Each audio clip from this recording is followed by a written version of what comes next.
When I think about Japan, I think about its influence on pop culture. And the first thing that comes to mind is a unique style of cartoons called anime. Just like cartoons, there are so many different types of anime.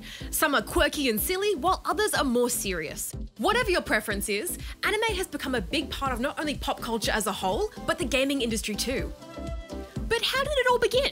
I'm gonna find out here at the Toei Anime Museum in Nerima, Tokyo.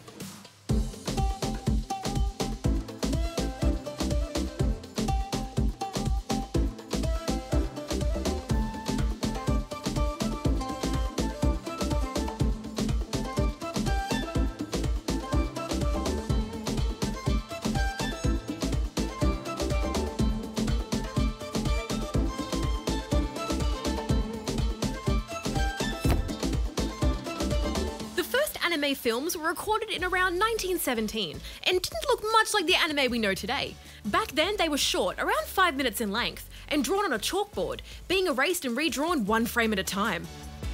Anime continued to evolve, but it wasn't until the late 70s that it really burst onto the world scene, with popular shows like Astro Boy, and then in the 80s with the hugely popular show Dragon Ball.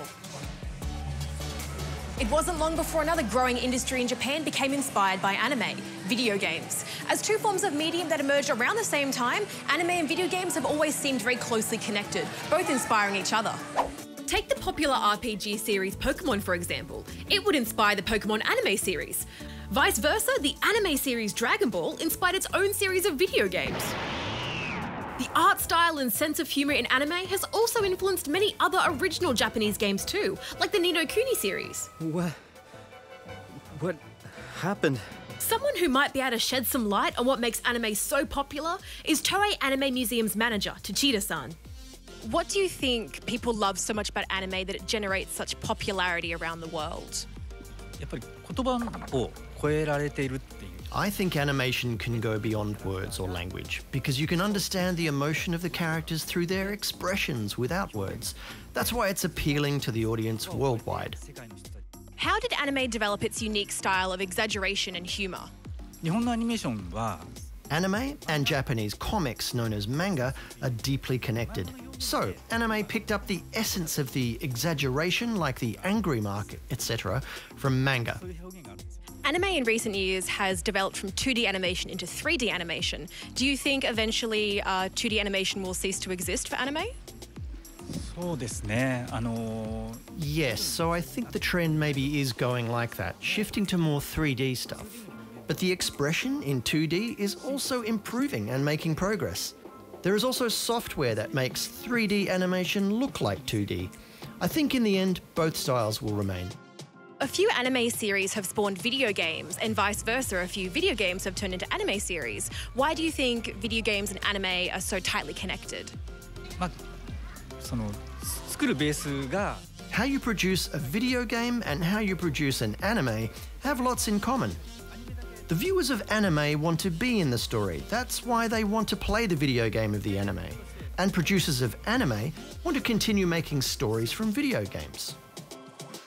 Nowadays, anime is more popular than ever, and it's not just the way that it feeds Japanese culture out to the world that makes it so appealing, but the way it handles storytelling and world building.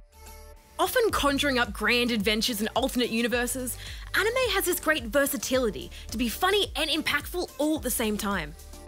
It's that kind of creativity that pulls so many of us into video games, some of which we may not even have without anime. Just another reason to be grateful for it. One of the classic tropes in anime is its representation of Japanese food and how delicious it looks. It's got me a tad peckish, so I think I might grab a little snack. Pancakes!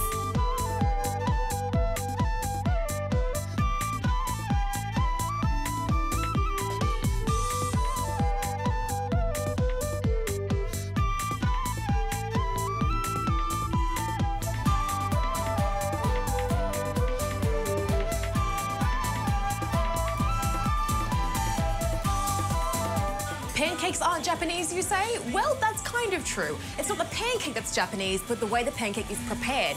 They're light, they're fluffy, and delicious. Suck in.